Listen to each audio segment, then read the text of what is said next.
Good morning. Good morning. We've had a couple of days of electing our chairs. Yesterday we approved 18 chairs, and it was pretty exciting for us. We had 3 contested races, and that included Congresswoman Rosa DeLauro, now chair of the Appropriations Committee, following in the footsteps of the first woman to serve in that capacity, Nita Lowey, paving the way. All 3 candidates were women for chair of Appropriations. The chair of the Foreign Affairs Committee, Greg Meeks of New York. Rosa is of Connecticut. Greg Meeks of New York, following the footsteps of another New Yorker, Elliot Engel, and the chair of the Ag Committee, David Scott from Georgia, the first African American ever chosen to be the chair of the Agriculture Committee. Pretty exciting, following the footsteps, the great leadership of Colin Peterson. Greg Meeks, also African American, so it was pretty historic, a woman and 2 African Americans in the contested races. But throughout our leadership, half the leadership are either women or people of color in the chairs of the committee. There are more chairs to be announced, but these were the ones that related to rules and budget related to the Steering and Policy Committee. So those were 2 of the speaker's announcements that I made. There are others that will follow. But as I said to the members then, the gavels. We held the House. We'll hold the gavels, 132 of them, starting with the 18 that were chosen yesterday. But I'm excited about it because when they made their presentations over the several days this week, it was a demonstration of values, of knowledge, of commitment to America's working families in every one of our committees, and the beautiful diversity of those committees as well. So it was a cause for celebration. As you know, we are in the, let me do this right. We are, oh wow, it hurts, but it may stay up.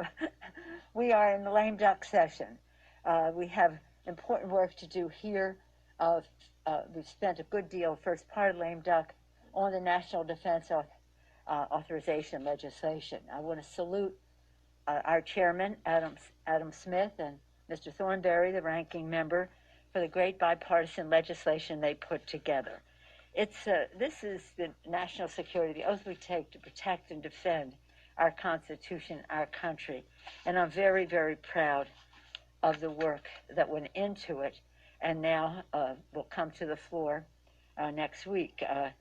Our leader, Mr. Hoyer, will be talking about scheduling there. But I want to reference some of what Adam Smith and Mac Thornberry said about the bill and their statement on the conference report. Among the provisions we are most proud of, and we have joined them in this, the authorization of hazardous duty pay for our servicemen and women and members in harm's way, improvements to military housing and programs for military families and children with special needs. The quality of life for our military families is very essential to our national security. Addressing the shortage of military child care, authorizing $8.4 billion in military construction projects to fortify critical infrastructure and base realignment and closure cleanup, very essential. Important new tools to deter China and Russia, reforms to make the Pentagon more efficient, innovative, and cost-effective, significant bipartisan provisions on artificial intelligence and cybersecurity, and provisions that strengthen our alliance with Israel. I especially want to acknowledge how pleased we are with the leadership also of Congressman Anthony Brown, a member of the committee, a veteran of our services, a decorated member of the military who now serves in the House, Anthony Brown. We provided long-term, we included the process of changing the names of military bases purposefully named for white supremacists. How could that have been? They just decided to name the bases for white supremacists.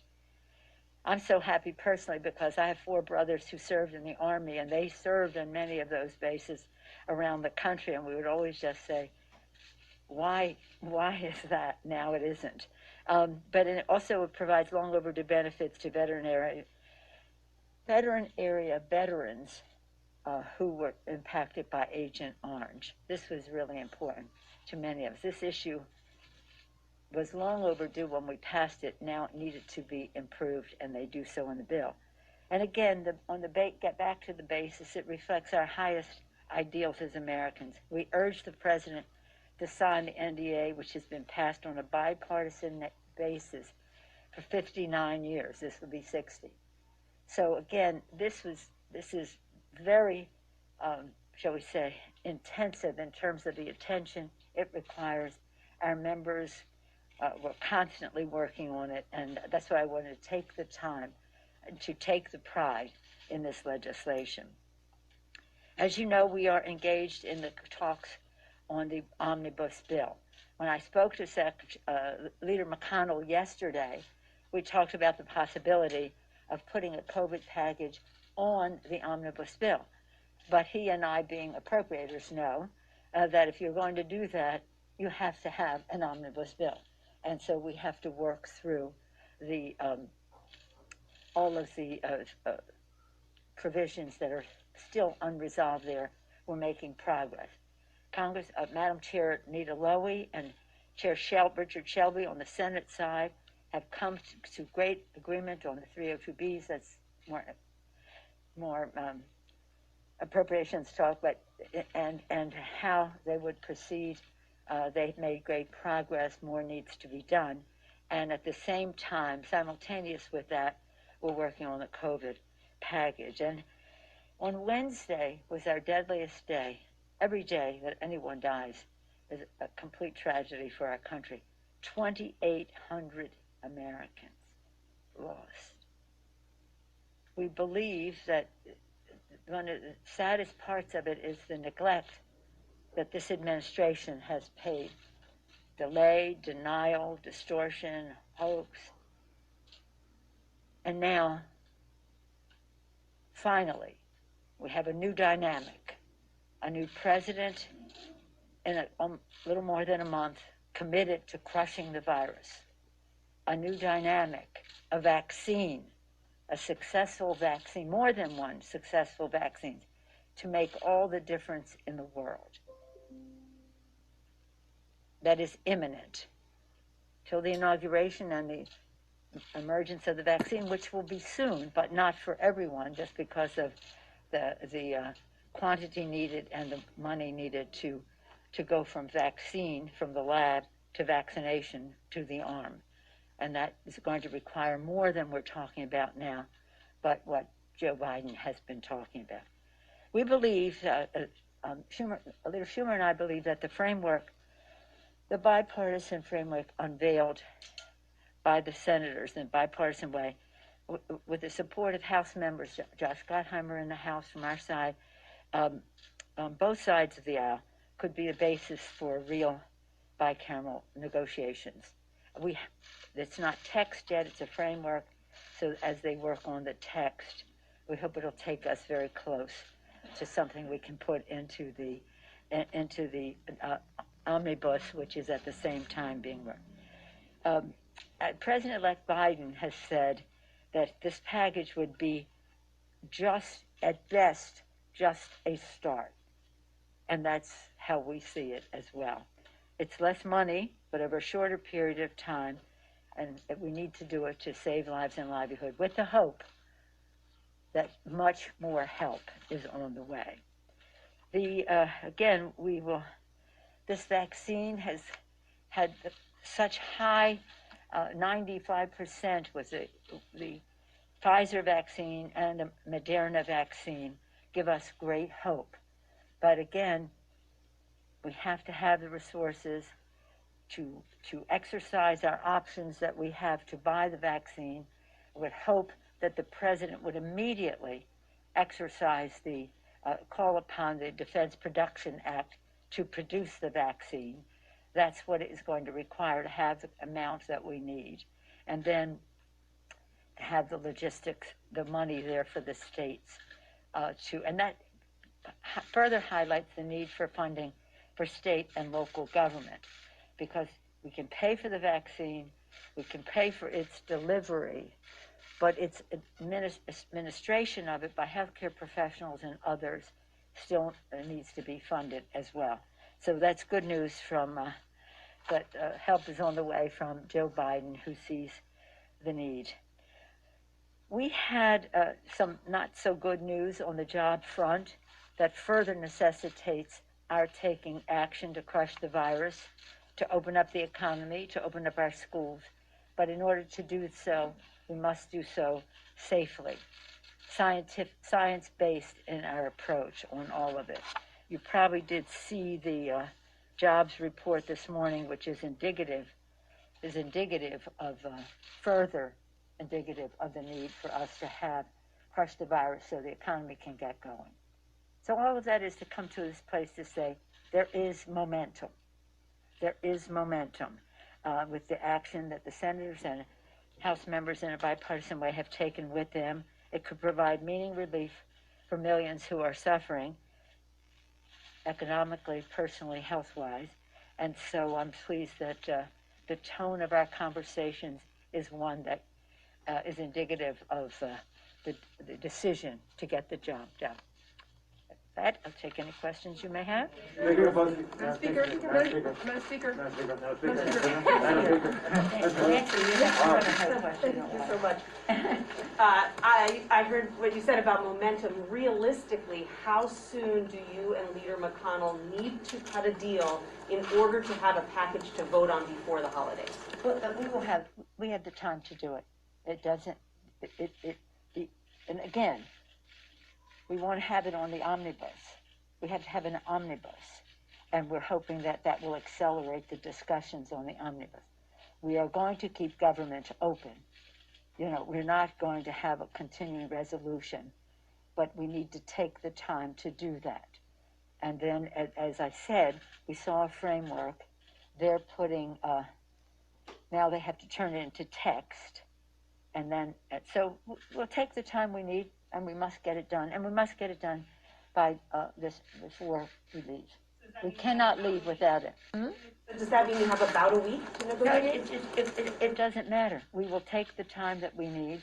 And the question is, when will the text be ready so that we can combine it into the, but the omnibus is not finished yet.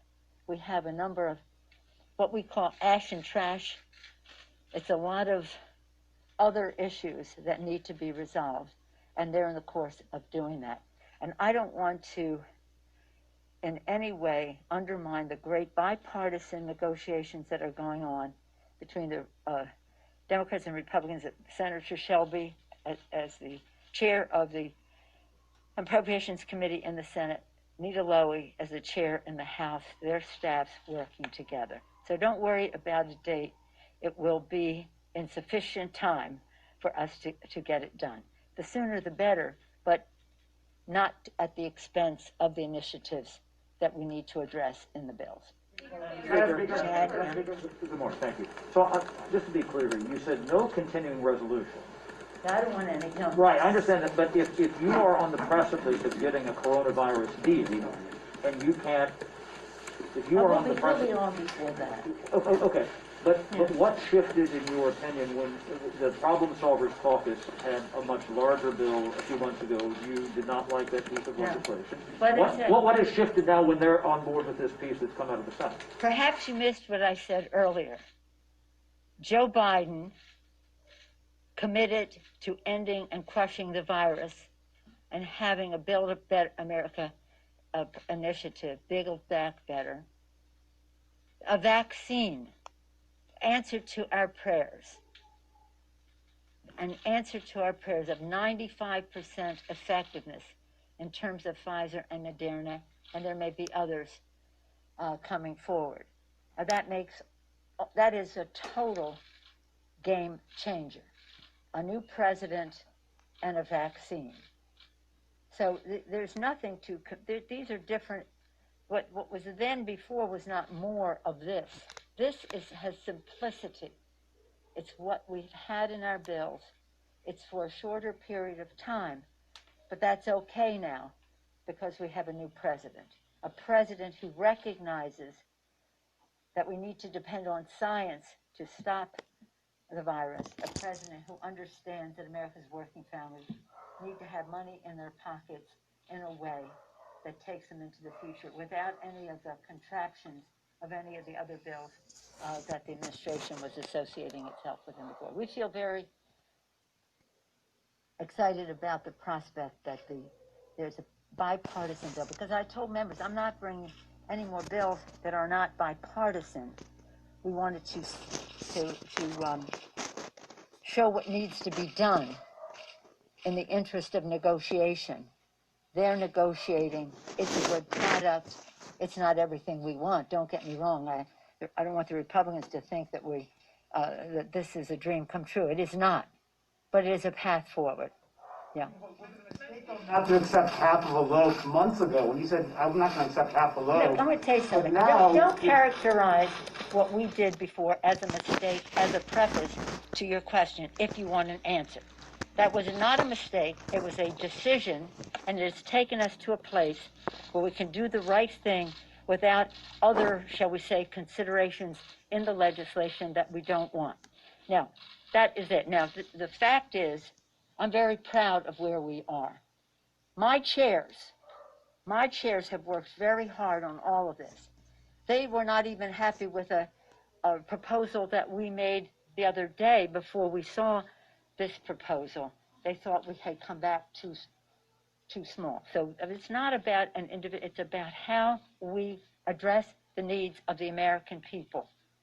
And we have to do it in a scientific way, and we have to do it in a way that recognizes people need food on the table. They need to get their rent paid.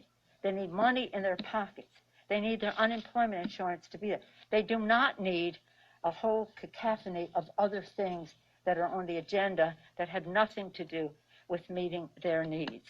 So we're very pleased at where it is. And as I say, with a Democratic president committed to a scientific solution for this, with the idea that we will have a vaccine, it's a complete game changer from them.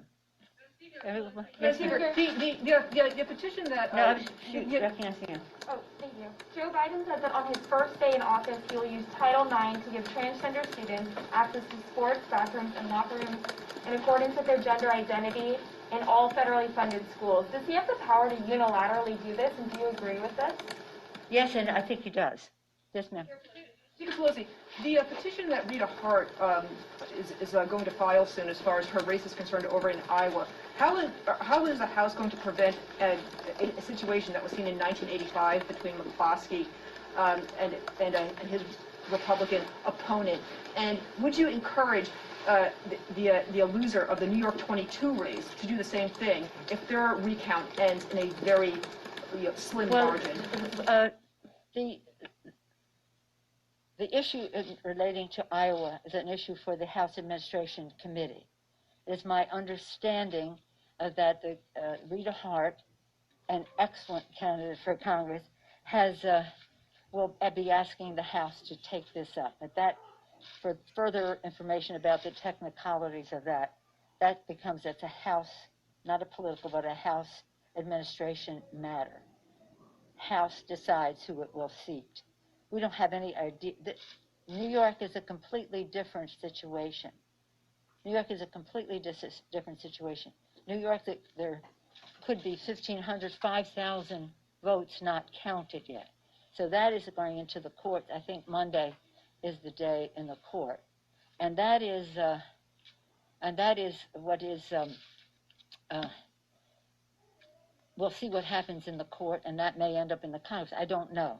But the court will decide which votes will be counted. But that's like down to 12 votes. It's interesting. People should know, everyone should know his or her vote counts. 6 votes are what the spread is at the moment in Iowa. 12 votes. Now, this is on the basis of hundreds of thousands of votes cast. So it is one of those matters that time will tell. We'll see what the court says. We'll see what the House administration options are and what they decide to do as they go forward. Yeah, sir? I just want to get a clarification as it relates to your conversations with Leader McConnell. Yes. So is this now a situation where we're expecting an omnibus and any sort of coronavirus relief to be meshed into one piece of legislation? That would be our hope. One vote? That would be our hope, because that is the vehicle leaving the station. And that's probably, I was pleased that he wanted to do it that way, because that's how that's what we thought would be the best way to do. The vehicle's leaving the station. In other words, you see a bill come to the floor, you don't see the whole underpinnings and the orchestration of what it takes to get to a place. So if there's a vehicle and we can add this language once we see the text, that is what we would be doing. Would you need an agreement on both components to bring something to the floor? Oh, yeah. And that's what we're working on, yes. And because we would want a big, strong vote, as we will have, getting back to our earlier, on the National Defense Bill. We're very proud of the bipartisanship that has gone into that, the quality of life issues there for military families, also a system to change the names of the bases that were named for white supremacists. In some cases, by design, named for former members of the Confederacy, well after the Civil War. So again, there are many things in there about our practical responsibility to protect and defend, but also about our values. For us, that was not a provision or an issue. It was an ethic. It was a value. Thank you all very much. Thank you.